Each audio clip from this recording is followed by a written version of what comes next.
इससे साफ जाहिर होता है कि आम आदमी के लिए कानून कुछ और है और वीवीआईपीज के लिए कानून कुछ और है।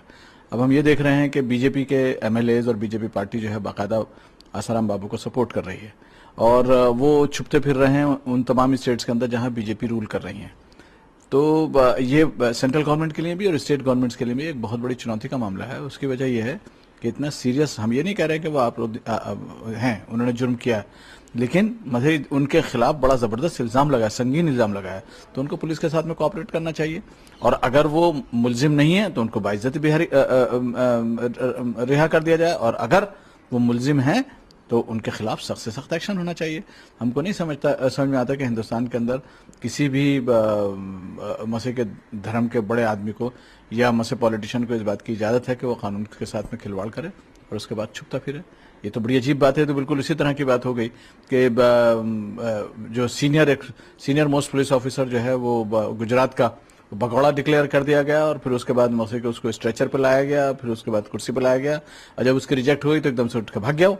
तो इससे क्या जाहिर हो रहा है? इससे जाहिर हो रहा है ना कि मसीह के आम आदमी के लिए कानून कुछ और है और एक पावरफुल आदमी के लिए कानून है। मैं समझता हूँ कि अब क्योंकि वो 30 तारीख आज लास्ट डेट थी जैसा हमको पता चलता है, तो उसके बाद उनको पूरे हिंदुस्तान में भगौड़ा डिक्लेयर करके और उनके खिलाफ रेड अलर्ट भेज देना चाहिए, और जहाँ कहीं भी हो उनको गिरफ्तार करके उनके खिलाफ मसीह इंक्वायरी पूरी होनी चाहिए। इंक्वायरी के बाद जैसा कुछ भी निकल कर आया, अब उन्होंने एक जुर्म तो कर ही लिया है पब्लिक की नज़र के अंदर कि आज 8 दिन के करीब हो गए, अब वो बयान देने के लिए तैयार नहीं हो रहे हैं, तो चोर की दाढ़ी में तिनका ज़रूर नज़र आता है।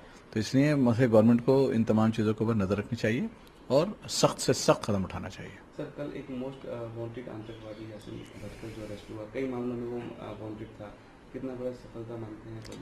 नहीं, हम अभी इसके ऊपर कोई कमेंट इसलिए नहीं कर सकते कि अभी तक जो पास्ट का जो ट्रैक रिकॉर्ड है वो पुलिस बहुत ही ज़बरदस्त तरीके से बताती है कि साहब इसको इस बहुत बड़ा आतंकवादी था, उसको गिरफ्तार कर लिया गया।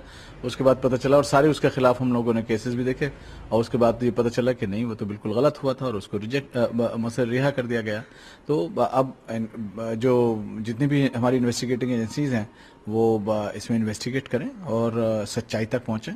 अगर वो टेररिस्ट है तो उसके साथ में किसी किस्म की रियायत नहीं होनी चाहिए, लेकिन अगर वो सिर्फ इस वजह से कि वो मुसलमान है इस वजह से गिरफ्तार किया जा रहा है, तो इसलिए भी उसके ऊपर ज़रा थोड़ा सा ध्यान रखना चाहिए कि भाई हमको किसी भी कम्युनिटी को मैसेज नहीं देना चाहिए कि हम बगैर किसी इन्वेस्टिगेशन के पूरी कम्युनिटी को बदनाम करने का काम करें। ये जो है ये बहुत नुकसानदेह होगा पूरे मुल्क के लिए। हम ये समझते हैं कि निष्पक्ष इसके ऊपर इंक्वायरी होनी चाहिए और दूध का दूध पानी का पानी होना चाहिए।